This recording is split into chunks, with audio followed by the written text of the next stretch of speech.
ሰላም ሰላም፣ ጤና ይስጥልኝ ውድ የዩቲዩብ ቤተሰቦች እንዴት ናችሁ? ያለውኝ እግዚአብሔር ይመስገን።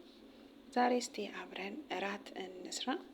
የሚያስፈልገን ነገር ሽንኩርት፣ ነጭ ሽንኩርት፣ ዘይት እና ቅመም እና የቲማቲም ሶስ ትንሽ የሚያቃጥል ነገር እና ስጋ ናቸው። እነዚህን ተጠቅመን ዛሬ ቆንጆ እራት እንሰራለን። እኔ ሁልጊዜ እንግዲህ እራት ነው የምሰራው፣ ቤት እራት ብቻ ነው የሚጠቀሙት እና እስኪ ዛሬ እስከ መጨረሻው ተከታተሉኝ። ሀሳብ አስተያየት ካላችሁ ኮሜንት ላይ አስቀምጡልኝ። የተከታተላችሁኝ ዛሬ ከሽንኩርት ከተፋው ጀምሬ ነው ማሳያችሁ። ሽንኩርቴን በደንብ አድርጌ አድቅቄ ከትፋለሁኝ። ቪዲዮዬን የማፈጥነው በጣም ረዥም ስለሆነ እንዳይሰለቻችሁ ብዬ ነው የማፈጥነው፣ ቀለል እንዲል ብዬ።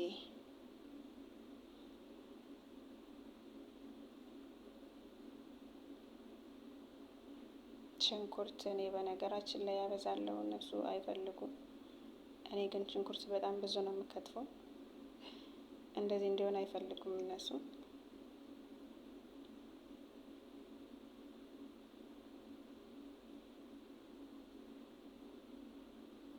ሽንኩርቴን እንደዚህ ከተፍ ካደረግኩኝ በኋላ ደግሞ ወደ ነጭ ሽንኩርት እሄዳለሁ።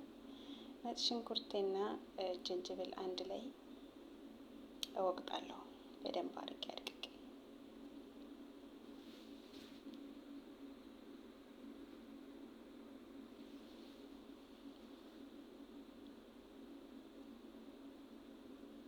በነገራችን ላይ ጅንጅብሉ የተዘጋጀ ነው ጨመርኩት እንጂ ከነጭ ሽንኩርቱ ጋር እና የምሰራው በዚህ ማሽን ነው። ይህን ማሽን መጠንቀቅ አለባችሁ፣ ብዙዎቻችሁ ታውቁታላችሁ።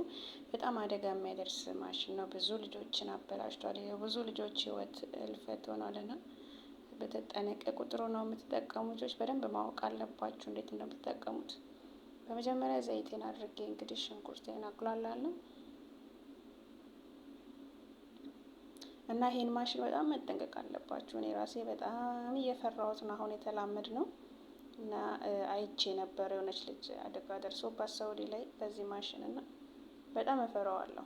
ሊፈነዳ ይችላል። በደንብ ካልተከደነ ክዳኑ ይገፋል ማለት ነው።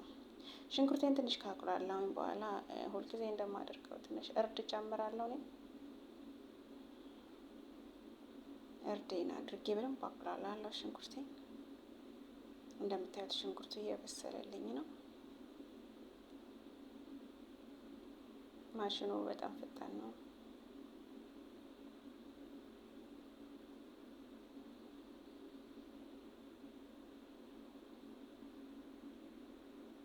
ሽንኩርቱ ከበሰለልኝ በኋላ ስጋውን እንደምታዩት እንደዚህ ጨምራለሁ። ከዛ በኋላ ስጋውን ውሃው መጠጥ እስከሚል ድረስ እስከሚደርቅ ድረስ በደንብ አድርጌ አቁላላለሁ። ቅመም ከመጨመሬ በፊት በደንብ አድርጌ ውሃውን እንዲመጥ አደርገዋለሁ ማለት ነው። የስጋው ውሃ ሳይመጥ ምንም ነገር አልጨምርም። በደንብ አድርጌ እያየሁት በደንብ አድርጌ አበስለዋለሁ።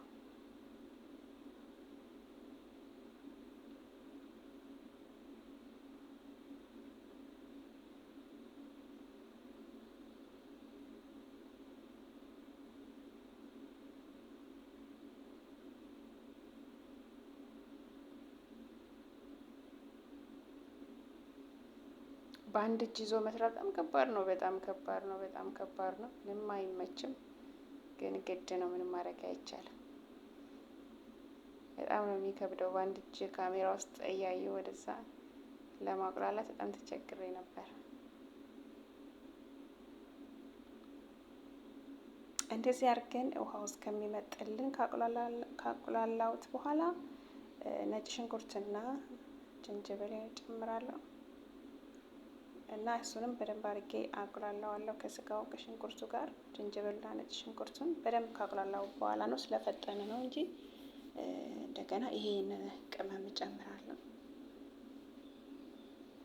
ሙሉውን አንዱን ኬስ የምጨምረው በጣም ጣዕሙ ደስ የሚል ነው። በነገራችን ላይ ምንም አይነት ጨው ምናምን አልጨምረውም። በቃ ሁሉ ነገር እዚህ ውስጥ አለ። አሁን የጨመርኩት ውስጥ ሁሉም ነገር ስላለ ምንም ነገር መጨመር አይጠበቅብኝም። በቃ ጨው ምንም ማለት ነው።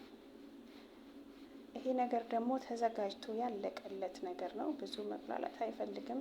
ልክ መጨረሻ ላይ ነው የሚጨመረው። ኖርማል ይሄ እንትኑ ሶሱ በችፕስም የሚበላ ነው። ተዘጋጅቶ በቃ ሁሉ ነገር የደረሰ ነው እና እንደዚህ ኖርማል እንደምታዩት እንትኑ ላይ በችፕስ የሚበላ ነገር ነው እና ለዚህ ምግብ ይጠቀሙታል ማለት ነው እና ጣዕሙ ቆንጆ ነው። የታኮ ሶስ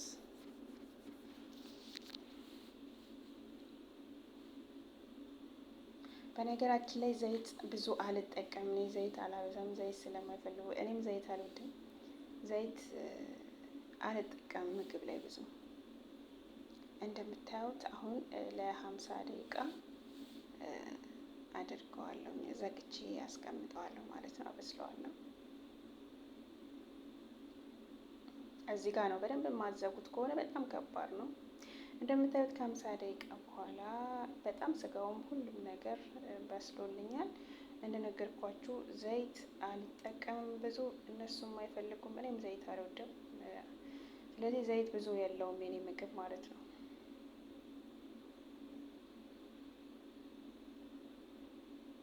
እንደምታዩት ይሄ ደርሶልኛል። ሌላ ደግሞ ምንድን ነው የሚያስፈልገው የሚለውን አብረን እናያለን።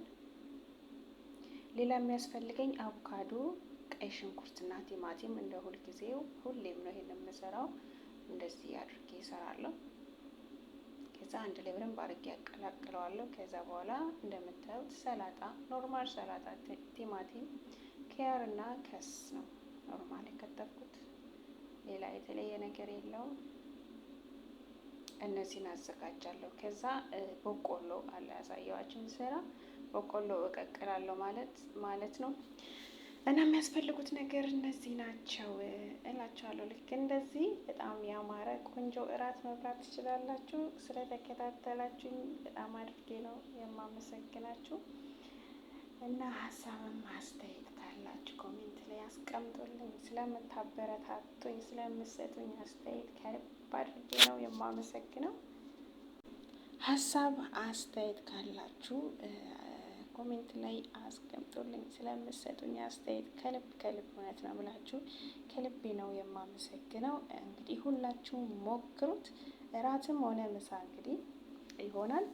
በጣም እጅ የሚያስቆረጥም ነው። ሁላችሁም ሰርታችሁ ሞክሩት። ስላዳመጣችሁ